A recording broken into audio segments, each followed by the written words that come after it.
Dale Earnhardt walked away from many a crash over the years. He trusted the safety equipment in his car with his life. It always worked for him until it didn't. September 8th, the year 2000, Richmond International Raceway. Dale sat down with 4 hand-picked journalists for what would turn out to be the most intense interview of his career.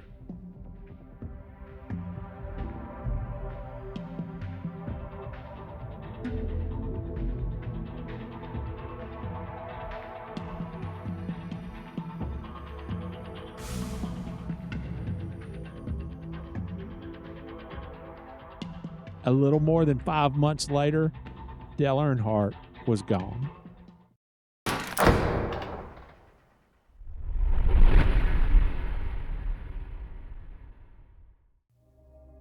At best, safety was a moving target in the early 1970s. At worst, it was an afterthought.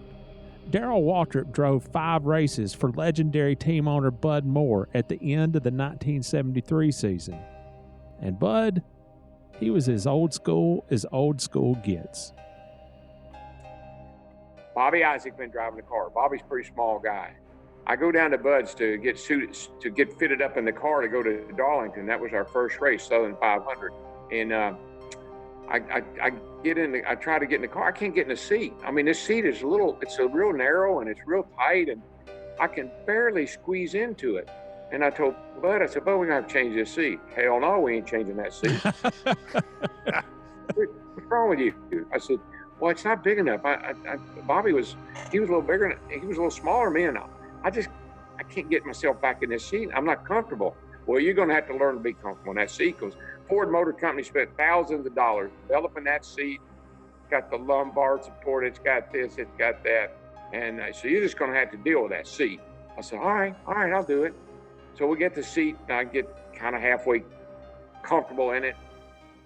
The seat issue out of the way, Waltrip next had to deal with the helmet that Moore provided for him to wear, and it didn't fit either. Then I got to have Isaac's helmet because it had radios in it. I didn't have radios. So I got this helmet. I'm a 7 3/8, maybe a 7 1/2. This is a 7 1/4 helmet. Ooh. So I'm trying to get this helmet on my head, and I said, but I'm not going to be able to use this helmet. What the hell are you talking about, boy? Helmet, it's just a little too tight. It doesn't fit good. I can't get it down. He said, well, you're just going to have to learn how to deal with that helmet, because that helmet has got the radios in it, and I got to be able to talk to you. I said, okay. So now I got a seat I don't fit in. I got a helmet that's giving me a headache, and I hadn't even gone out on the track yet. Darrell qualified second for that fall's race at Richmond in just his second start for Bud Moore Engineering. It was the best starting spot of his career to that point, but disaster struck on just the 5th lap of the event. I'm following. Allison's leading the race. I'm running second, going down the back, and I'm all over the back of Bobby. And we get in the 3rd and 4th turn, and Bobby turns on the pit road. I said, what is wrong with that big dummy? Well, what was wrong with him was a car sitting crossways in the track. It was Baxter Price. I nailed him. And when I did, it exploded. The fire, cars crashed, cars on fire. It like scared me to death. I'd never been in a fire before. Miraculously, Darrell was relatively unscathed in the mishap. Still, Bud Moore had an important message for DW before he left the battered and charred remains of the destroyed race car. And you know what was the worst part? Bud Moore on the radio. Boy, get out of that car and get that damn radio before you come back over here. I'm lucky to get out alive. He tells me to get the damn radio before we get out of there. Although old DW played his Bud Moore story for laughs, the underlying sentiment was clear.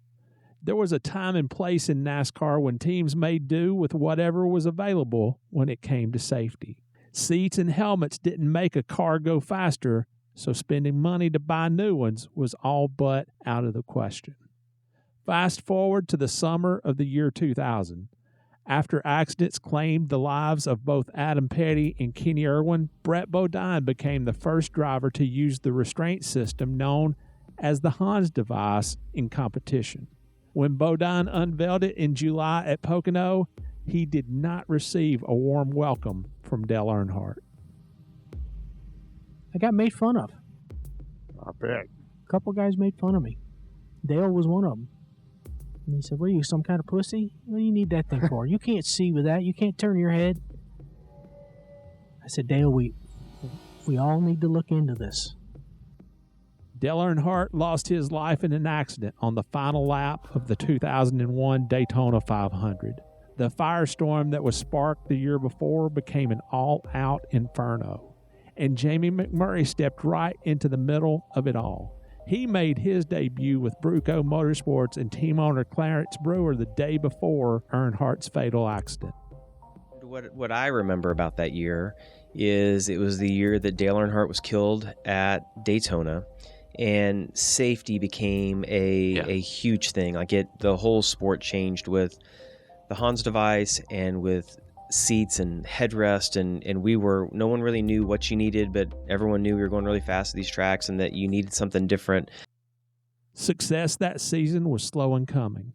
The question, for some at least, was this: was Jamie McMurray more concerned with his own safety in the race car than on-track results? I think Clarence was going to let me go. Like things just weren't going very well, and they all thought that I was scared because I was so worried about seats and safety and seat belts. Really? But one that I was scared, I just wanted to do it right. And I have this OCD personality where I want everything to be perfect because I wanted my car to be safe. It had nothing to do with, I don't know that I've ever been scared in a car prior to when it starts. I mean, when it starts flipping, you get a little scared, or when your tire blows out, you're like, I don't know how bad this is going to hurt. I just wanted to do everything right and make it the right way. And so it was interesting that the perception, from Clarence or from some of the guys at the shop was that I was scared, but it had nothing to do with that. I just wanted to do it right. Slowly, attitudes about safety began to shift from basically anything goes to, if it could happen to Dale Earnhardt, it could happen to anybody.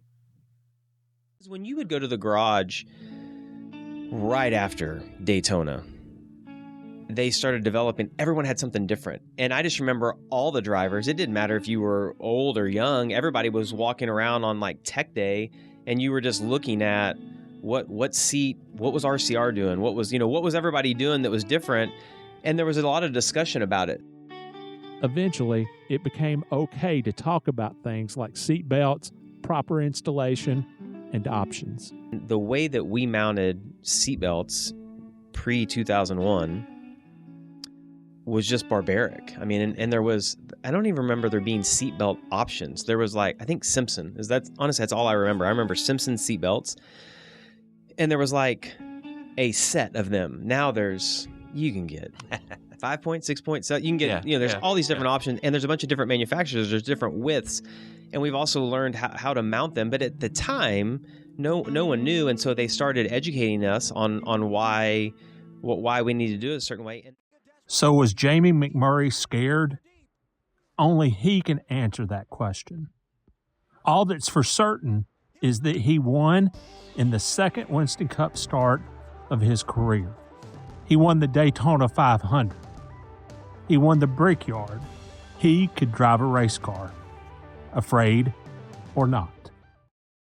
My name is Rick Houston, and I hope you've enjoyed this production from the Scene Vault Podcast. Be sure to hit the like and subscribe buttons, and let us know your thoughts on safety in the comments section below.